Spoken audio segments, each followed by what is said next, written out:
Davy hated fish. He hated the taste of fish. He hated the smell of fish. He hated the feel of fish.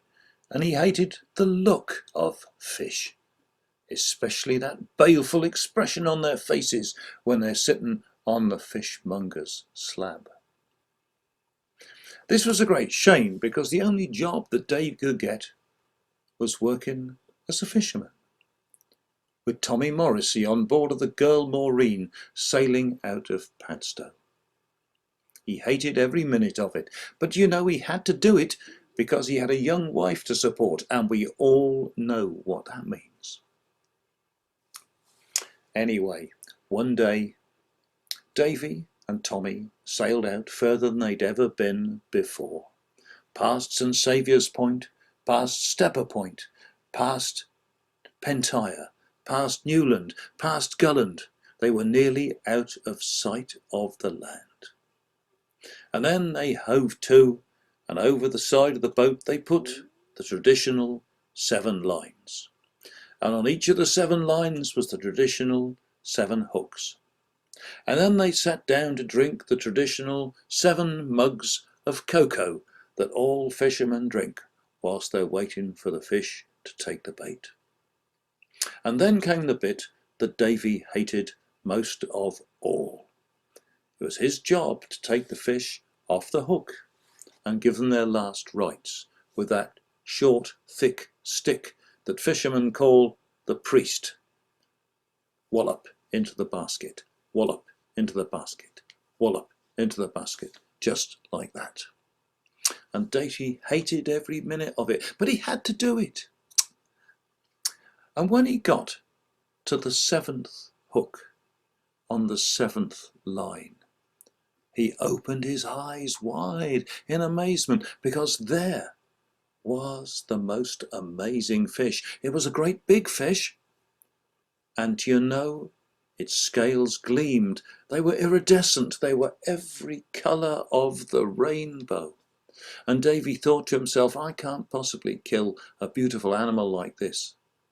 And he glanced up at the engine house, and Tommy seemed to be looking the other way, and so he slipped the fish off the hook and popped it back over the side into the water. I saw that, he said. Tommy was outraged. I didn't waste my diesel motoring out here for you to throw my profits over the side. You're an ex-fisherman now. And Davy knew it was true. He was an ex-fisherman, because once you've been chucked off one boat in Padstow, you'll never get back on another, that's for certain. Feeling glum, he held his head on his hands and wondered how he was going to explain to his wife that he'd just lost his job. My dear, I've decided it's time for me to give up the sea. No, it didn't sound convincing, did it? He realised they were back alongside when he felt Tommy's boot on his backside propelling him ashore, and feeling pretty glum, he walked up the cobbled street towards his cottage.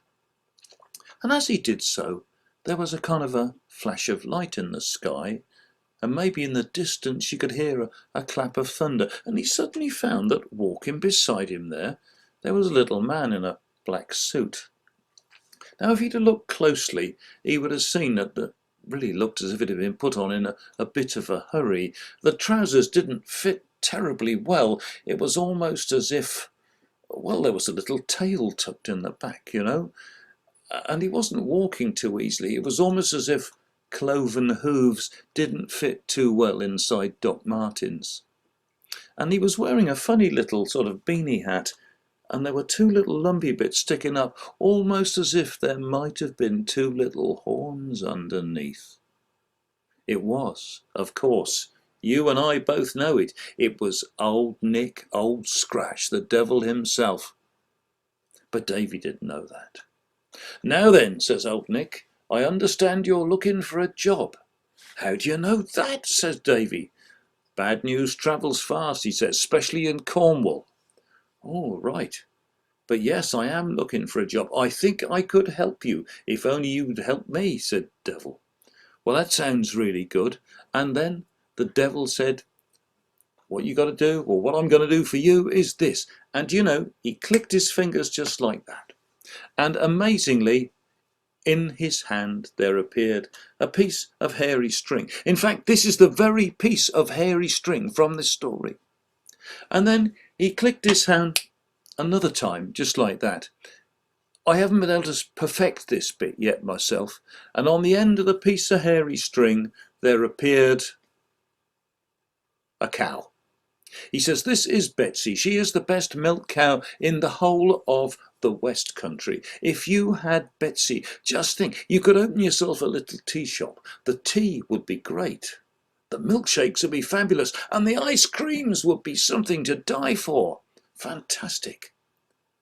That sounds a great idea, says Davy. What do I have to do? And the devil said, well, you just have to sign this contract here. Oh, crumbs, says Davy, the writing's very small. The devil said, it always is. He says, well, what does it say? And the devil said, it says, I'm going to come back in a year's time and I'm going to ask you 3 difficult questions.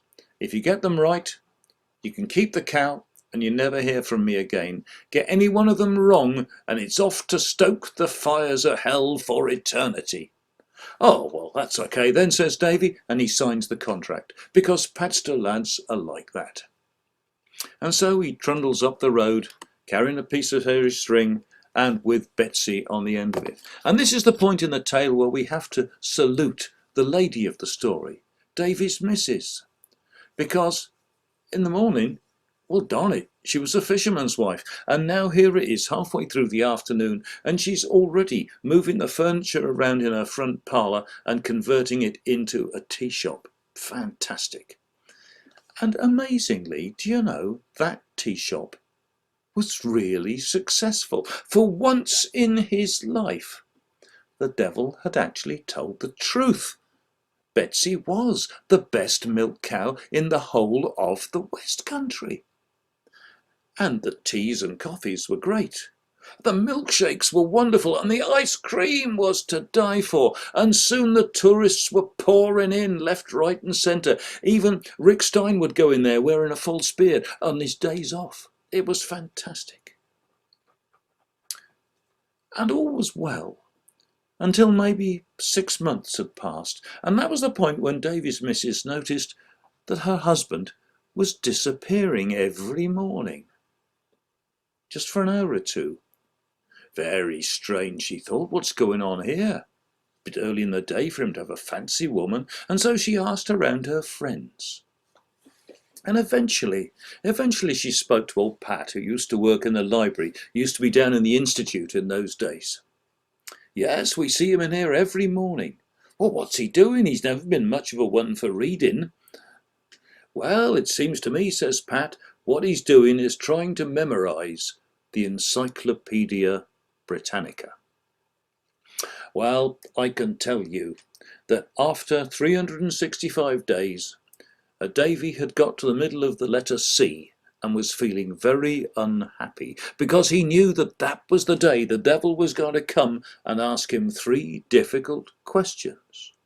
But you know, hope springs eternal. When he got up that morning, turned on the radio, and wow, there was a huge traffic jam on Bodmin Moor. That's unusual, isn't it? He thought, well, maybe the devil will be stuck in the traffic jam. And thinking about it, the devil's probably pretty old, nearly as old as Mike O'Connor. Well, he might have just forgotten all about it. And actually, thinking about it some more, well, yes. I mean, the citizens of Bodmin, they're often quite sinful. So maybe he's spending all his time up in Bodmin and he'll forget to come down to Padstow. And as the day went on, well, You know, there was still no sign of old Nick, and the radio said, yes, there was indeed a big traffic jam on the A30, and yeah, the citizens of Bodmin been acting as normal. He thought, well, we're going to get away with this, you know. There was just one customer in the shop, a little old man wearing a raincoat, drinking 1 cup of tea every hour. Well, halfway through the afternoon, do you know, there was still no sign of old Nick. Come 3 o'clock, there was still no sign either. And it was just coming up to tea time, the time when all Cornish tea shops mysteriously shut. And Davy was just picking up the chairs and putting them upside down on the tables and sweeping underneath. We've probably all done it in holiday jobs, haven't we, you know? The funny little man was still sitting in the corner supping his cup of tea, when as St. Petrock's clock chimed 5, suddenly, bang, the door opened and in came old Nick, old Scratch, the devil himself. And there was no funny suits or beanie hats now. Oh no, he'd polished up his cloven hooves so that they gleamed under the electric light. He swished his tail from side to side in a rather suggestive sort of way. He'd even taken a pencil sharpener and sharpened up the end of his horns so they were nice and neat and tidy. Right then, Davy says, you ready for your 3 difficult questions? And Davy was about to say, no, and perhaps you could come back next week, or maybe not at all, when suddenly the little man in the corner said, yes, he is. And by the way, that was the first of them. And the devil turned round and said, well, who the hell asked you? And the little man in the corner said, it was none other than yourself, and that was your second question.